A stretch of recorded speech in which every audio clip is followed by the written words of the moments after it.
Welcome to the ED Post Sports Chat. I'm Rubenstein here again with Todd Murray. And Todd, the WVU women's basketball team fell on the road at Texas Saturday night. And before we look ahead to Wednesday's game against Iowa State, let's look back at that game against the Longhorns. And what do you think is most concerning for Mike Carey and his squad coming out of that game? I think the toughest part to hear was that Mike was a little disappointed with the lack of execution at the end. And when you have a veteran team like that, you expect them to be able to execute when the game is on the line. It might be a little different if they had a bunch of freshmen and sophomores out there, and you see that they had no field goals in the last 7:49. And with a team like this and players who can score, I mean that's got to be very concerning. Because they knew this was going to be a difficult game.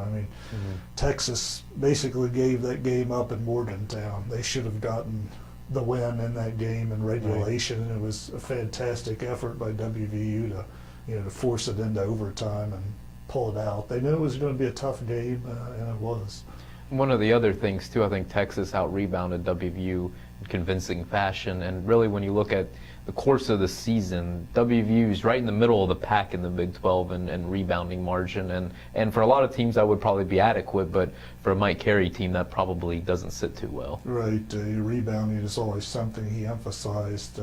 They went through a stretch earlier in the year when he was on them quite a bit about the other team's offensive rebounding in particular, and that hurt them quite a bit in Texas. And it's got to bother Mike Carey that their 6'7" girl did not even play in this game, and they were out-rebounded by nearly 20. And then you look at Crystal Leary, who's been a rebounding machine for WVU, played 15 minutes and got one rebound. I'm sure Mike would tell you it's usually just simple boxing out that wasn't done, and obviously it hurt them tremendously.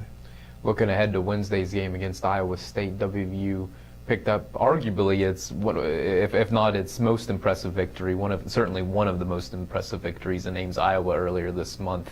I guess if you're looking at it, WVU probably can't expect Iowa State to play as poorly as they did in that game. So how do you see this rematch playing out? Yeah, very much. Yeah, Iowa State, their team that they shoot a lot of threes. When they're hitting those threes, they can beat anybody in the country.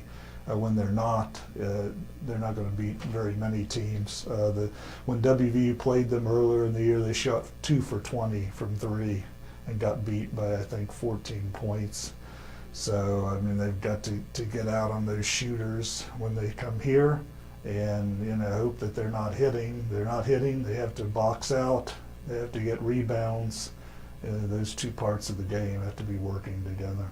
When you look at WVU's schedule, 4 of 6 right now are on the road, and you get the feeling that really this team's identity and the course for the season really could take shape over these next 6 games. Would you agree or disagree with that? Right. I think for sure you want to set yourself up to get into that stretch at the end where you're going to be playing most of your games here. They've been a pretty good road team this year.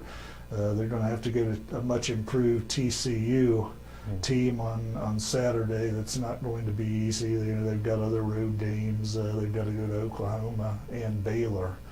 So they need to get back on the winning track here, against Iowa State, and start building toward the end of the season, and NCAA seed and all of that.